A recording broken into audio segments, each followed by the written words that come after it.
Hello everyone, आज इस lecture के अंदर मैं बात करने वाली हूँ स्पॉन्टेनियस अबॉर्शन के डिफरेंट टाइप्स के बारे में। तो यहाँ पर हम समझेंगे कि कैसे एक टेबुलर फॉर्म के अंदर इन डिफरेंट टाइप्स को हम कंपेयर करते हुए आसानी से समझ सकते हैं कि एक टाइप दूसरे टाइप से कैसे डिफरेंट है। तो इस वीडियो को देखने से पहले जो मैंने इससे पहले वीडियो बनाया था अबॉर्शन क्या होता है, उसमें क्या प्रकार होते हैं और किन कारणों से अबॉर्शन होता है, उसे आप ज़रूर देखें, जिसका लिंक मैंने डिस्क्रिप्शन बॉक्स में दिया है। तो यहाँ पर शुरू करते हैं सेशन के अंदर। तो यहाँ पे कुछ मुख्य बिंदु हैं जिसके बेसिस पे कुछ इंपॉर्टेंट फीचर्स होते हैं जिनके आधार पे इन सारे जो डिफरेंट टाइप्स हैं उनको एक दूसरे से अलग कर सकते हैं। जैसे कि हम जानते हैं कि जो स्पॉन्टेनियस अबॉर्शन है, स्पॉन्टेनियस अबॉर्शन आइसोलेटेड फॉर्म में भी हो सकता है और रिकरेंट भी हो सकता है। यानी हो सकता है कि अबॉर्शन एक ही बार हो या फिर रिकरेंट, यानी बार बार लगातार 3 बार अगर प्रेगनेंसी में लगातार अगर जो लॉस हो रहा है फीटस का, वो जो कि रिकरेंट कहलाता है।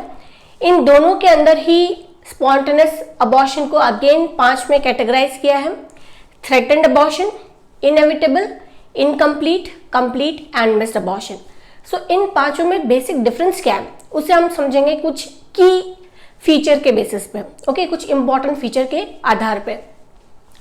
तो सबसे पहले समझते हैं कि डेफिनेशन, परिभाषा क्या होती है, ये अलग अलग टाइप ऑफ अबॉर्शन क्या कहलाते हैं।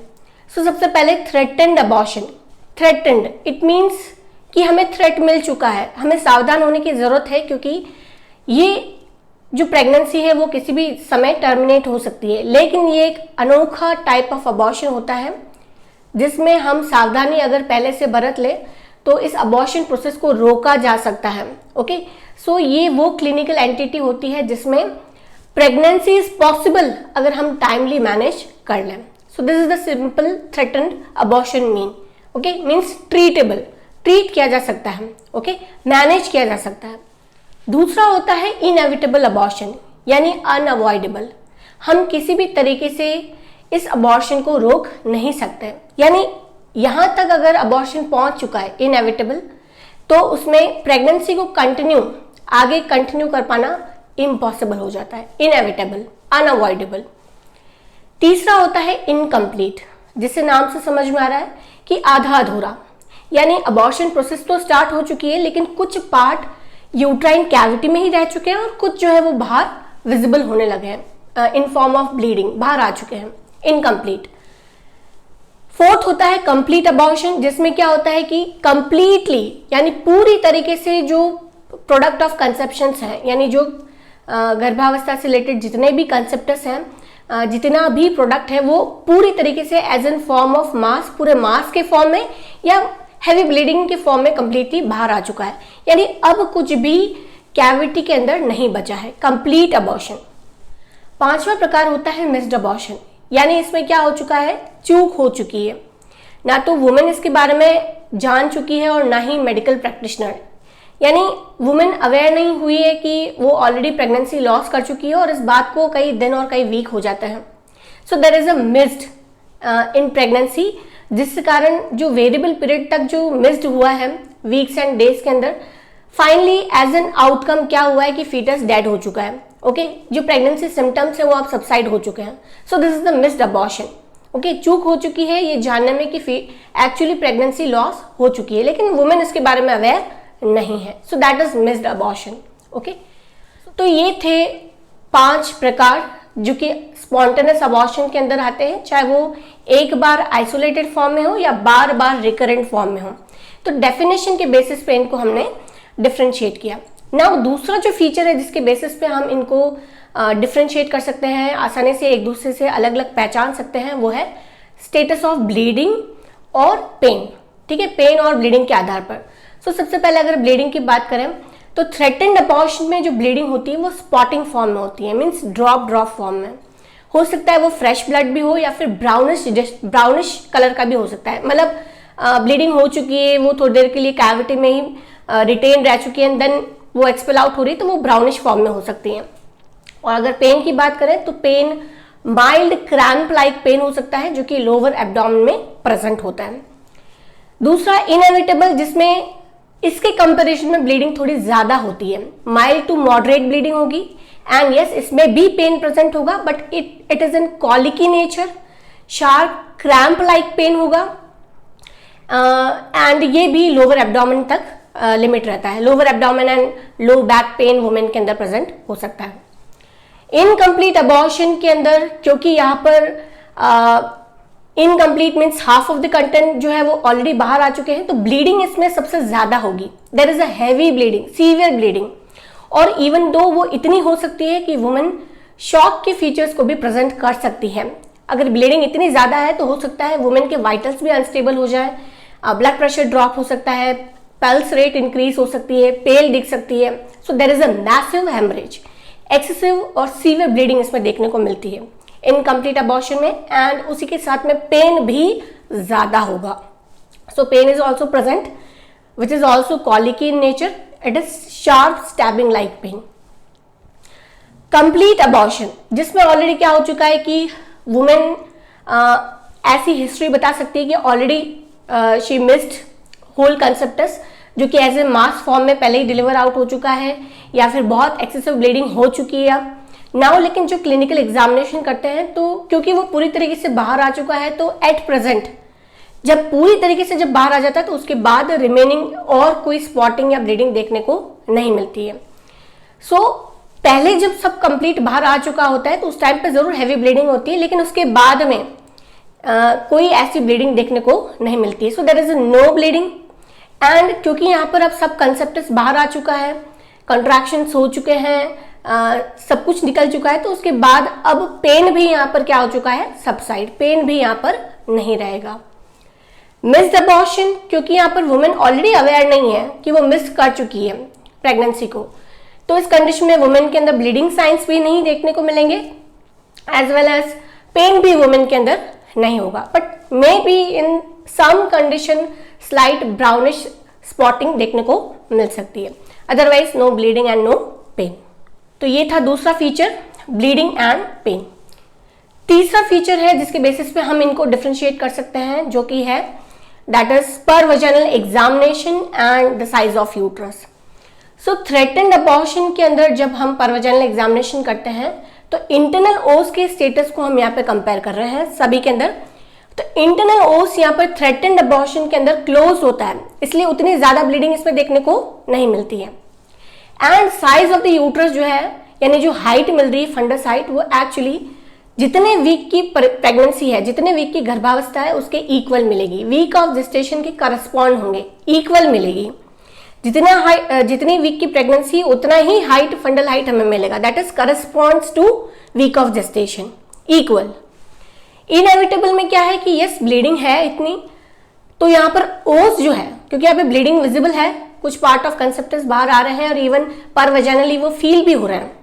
ओके, पर वजाइनल जब एग्जामिन करते हैं तो conceptus and part of products of conception could be felt, okay, feel किया जा सकता है। तो यहाँ पर जो ओस है वो ओपन होता है, एंड इसके अंदर जो हाइट है वो मैक्सिमली तो वीक ऑफ जेस्टेशन से करस्पॉन्ड होती है, but in some condition slightly height क्या हो सकती है, कम भी हो सकती है अगर ब्लीडिंग ज्यादा है तो।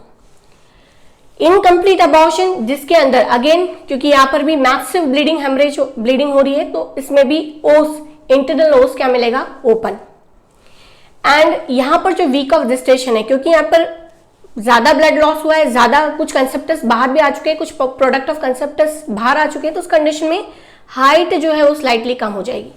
सो यहाँ पर क्या होगा, small, size of the uterus will be small, week of gestation के करस्पॉन्ड नहीं होगा। कंप्लीट अबॉर्शन जिसमें होल कंसेप्टस बाहर आ गया है, अब पूरी तरीके से जब बाहर आ जाता है तो ओस का स्टेटस क्या होगा, now it will be closed, अब ये यहाँ पे बंद है क्योंकि ब्लीडिंग भी नहीं हो रही कुछ भी। सो ओस विल क्लोज, एंड यहाँ पर जो हाइट मिलेगी वो क्या होगी, more less, week of gestation से बहुत कम मिलेगी, क्योंकि पूरी तरीके से कंसेप्टस बाहर आ चुका है। यस, मिस्ड अबॉर्शन जिसके अंदर क्या हो चुका है कि still foetus is retain inside, yes अभी भी फीटस है अंदर, मे बी डेड इनसाइड, तो उस कंडीशन में क्या है कि फीटस की साइज जो है वो एक्चुअली कम हो जाएगी, साइज भी कम हो जाएगी, मैसरेट हो जाएगा, सिकुड़ जाएगा, लिकर एमनाई भी जो है वो एब्जॉर्ब हो जाएगा। तो इस कंडीशन में वीक ऑफ जेस्टेशन भी हमें यहाँ पर क्या मिलेंगे, कम, क्योंकि स्लाइटली श्रिंक हुआ है, ओके, एंड फ्लूइड भी एब्जॉर्ब हुआ है। सो वीक ऑफ जेस्टेशन जो है उसके कंपेरिजन में फंडल हाइट कम मिलेगी, और ओस यहाँ पर भी क्या मिलेगा, closed, okay. So all together internal os जो है वो हमें दो ही कंडीशन में ओपन मिलेगा, that is incomplete and inevitable, जिसमें ब्लीडिंग ज्यादा है, okay. Now the next feature जो है that is transvaginal sonography. Sonography के बेसिस पे कंपेरेटिव जब स्टडी करते हैं तो क्या फाइंडिंग मिलती है, थ्रेटन्ड अबॉर्शन। इसके अंदर जब हम ट्रांस वजाइनल सोनोग्राफी करते हैं तो हमें जेस्टेशनल सैक विजिबल होता है, जिसमें लाइव फीटस होता है, कार्डिक एक्टिविटीज भी प्रेजेंट होती हैं, means pregnancy is continuing, pregnancy अभी कंटिन्यूड है, ओके। ये फीचर्स हमें देखने को मिलते हैं। एंड इन सम केसेस, क्योंकि मैंने बताया कि ब्राइट रेड कलर भी स्पॉटिंग हो सकती है और ब्राउनिश भी हो सकती है। अगर ब्राउनिश है तो वो इस वजह से हो रही है क्योंकि जो सेपरेशन हुआ है उसके कारण जो ब्लड है वो सब कोरियनिक हेमेटोमा के फॉर्मेशन में हमें दिखाई देगा, यानी कोरियन और डेसिडुआ के बीच में जो ब्लड कलेक्ट हुआ है वो हेमेटोमा फॉर्मेशन के अंदर हमें सोनोग्राफी के जरिए विजिबल हो सकता है। सो सोनोग्राफिकली एविडेंट होगा कि foetus is live, cardiac activity present है, बट सम टाइम क्लॉट में भी देयर, ओके।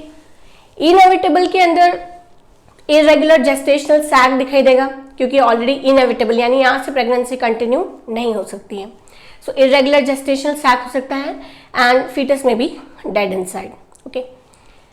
देन इनकम्प्लीट, जिसमें क्या होगा कि कई पार्ट ऑफ कंसेप्शन जो है वो तो ऑलरेडी बाहर आ चुके हैं, सम में be felt in cervical canal and in vagina. So retained products और रिटेन्ड टिश्यूज जो है वो हमें कैविटी के अंदर मिल सकते हैं। तो ये इंडिकेट करता है कि यानी कई कंटेंट बाहर एक्सपेल आउट हो चुके हैं and some are remaining inside the cavity, okay. Retained tissues मिल सकते हैं ऑन सोनोग्राफी। देन कंप्लीट, क्योंकि यहाँ पर सब कुछ बाहर आ चुका है तो ट्रांस वजाइनल सोनोग्राफी के अंदर हमें कैविटी जो है वो एम्प्टी मिलेगी, पूरी तरीके से खाली मिलेगी, nothing is left behind. And जो एंडोमेट्रियल लाइनिंग है वो भी क्या हो जाएगी, थिन, क्योंकि यहाँ पे डेसिडुआ भी मोस्टली क्या हो चुका है, स्लज ऑफ, बाहर आ चुका है। So thin lining as well as cavities empty, मतलब कंप्लीट अबॉर्शन। और अगर बिस्ड अबॉर्शन है तो उसके अंदर भी हमें डेड फीटस विजिबल होगा, और इवन सोनोग्राफिकली कुछ एविडेंट होते हैं, कुछ फीचर्स अगर हमें मिलते हैं तो वे इंडिकेट करते हैं कि there is a early pregnancy loss, जिसमें कुछ क्राइटेरियाज होते हैं, लाइक अगर मीन जेस्टेशनल सैग जो होता है, जेस्टेशनल सैग जो है उसकी साइज अगर 25 मिलीमीटर से ज़्यादा या उसके बराबर मिलती है, बट अगर हमें एम्ब्रियो या यॉर्क सैक नहीं दिखाई देता है अल्ट्रासोनोग्राफी पे, और उसी के साथ में क्राउन रम्प लेंथ यानी हेड से लेके बटक तक का जो लेंथ है, अगर वो भी हमें 7 mm से ज़्यादा अगर मिलता है या उसके इक्वल है, और उसके साथ में अगर कार्डियक एक्टिविटी एब्सेंट है, तो इन कंडीशन में ये इंडिकेट करता है कि although gestation sac is present but still यहाँ पर कोई भी एम्ब्रियो या यॉर्क सैक नहीं है, कार्डियक एक्टिविटी नहीं है, means there is a non viable pregnancy. अब ये जो प्रेगनेंसी है वो वायबल स्टेट पे नहीं है, means it is dead foetus, okay. So in features की बेसिस पे हम आइडेंटिफाई कर सकते हैं कि foetus is dead inside and it is being missed, तो सोनोग्राफिकली एविडेंट होगा कि फीटस इज डेड। ना उसके बाद जो लास्ट फीचर आता है दैट इज मैनेजमेंट, कि in different type of abortion को कैसे मैनेज किया जाए। I am just giving a to the point review, not going in so detail. Like threatened abortion, इसकी बात करें तो इसमें क्योंकि यहाँ से अब प्रेगनेंसी कंटिन्यूड हो सकती है इन मेजॉरिटी ऑफ कंडीशन, तो यहाँ पर जो मैनेज किया जाता है वो only expectant management is to be done. क्या है expectant? No intervention, no medication, no surgical treatment, only हम वुमेन को एडवाइस कर सकते हैं कि पेल्विक रेस्ट पे कॉन्सेंट्रेट करें। पेल्विक रेस्ट मतलब सेक्सुअल इंटरकोर्स को अवॉइड करना है, स्ट्रेनियस एक्टिविटीज को अवॉइड करना है, रनिंग, जॉगिंग, जंपिंग, ओके।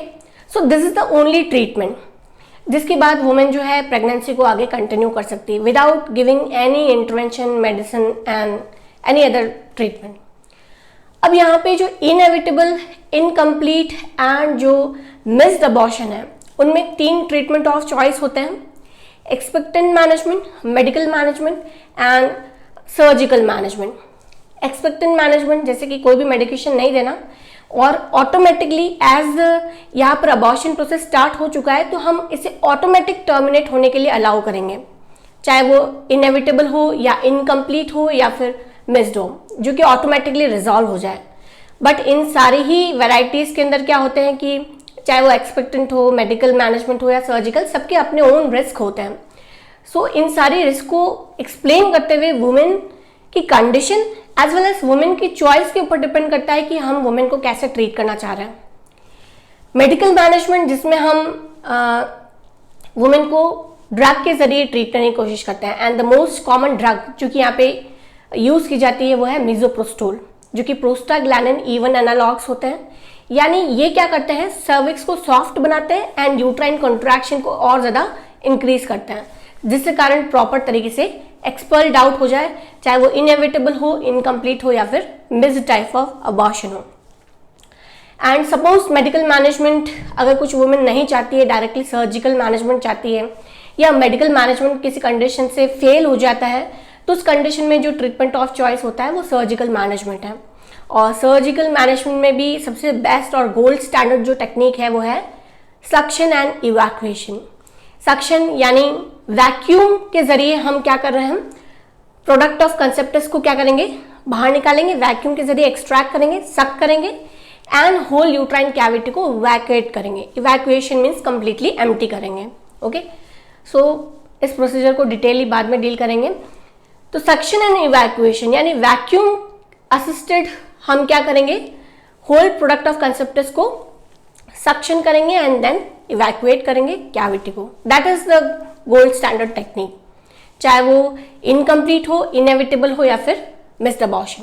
सो ये 3 ट्रीटमेंट्स रहते हैं और इनमें से हम कोई भी प्रिफर कर सकते हैं, but it all depends on women की कंडीशन क्या है, स्टेबल है, वाइटल स्टेबल्स है, हीमोडायनेमिकली स्टेबल है, शी इज काउंसल्ड वेल, तो वो क्या ट्रीटमेंट चॉइस रखती है या फिर उसकी फिजिकल कंडीशन क्या है, उसके ऊपर डिपेंड करता है कि हम मैनेज कैसे करेंगे। Now complete abortion, complete as the name suggest कि होल प्रोडक्ट ऑफ कंसेप्टस बाहर आ चुके हैं, uterine cavity at present is empty. So further उसे इवैक्यूएट करने के लिए या फिर सर्वाइकल राइपनिंग करने के लिए इसकी कोई जरूरत नहीं है। सो एज सच अगर वुमेन स्टेबल है, हीमोडायनेमिकली स्टेबल है, वाइटल स्टेबल है, तो उस कंडीशन में कोई भी ड्रग या फिर सर्जिकल ट्रीटमेंट नहीं करेंगे। We just leave the women as it is. Okay, no treatment is prescribe, but counselling एक बहुत इंपॉर्टेंट पार्ट है जो कि किसी भी टाइप ऑफ अबॉर्शन के लिए जरूरी है, बिकॉज यहाँ पर वुमेन ने अपनी प्रेगनेंसी लॉस की है। Okay, so counselling is a very important part, चाहे वो किसी भी टाइप का अबॉर्शन हो, लेकिन एज सच कंप्लीट अबॉर्शन के अंदर कोई भी मेडिकेशन नहीं देंगे। So these are the basic key points और की फीचर्स इंपॉर्टेंटली जो कि टू द पॉइंट आप easily in 5 type of spontaneous abortion को एक दूसरे के साथ में कंपेयर कर सकते हैं और आइडेंटिफाई कर सकते हैं कि ये कौन सा टाइप ऑफ अबॉर्शन है। Thank you.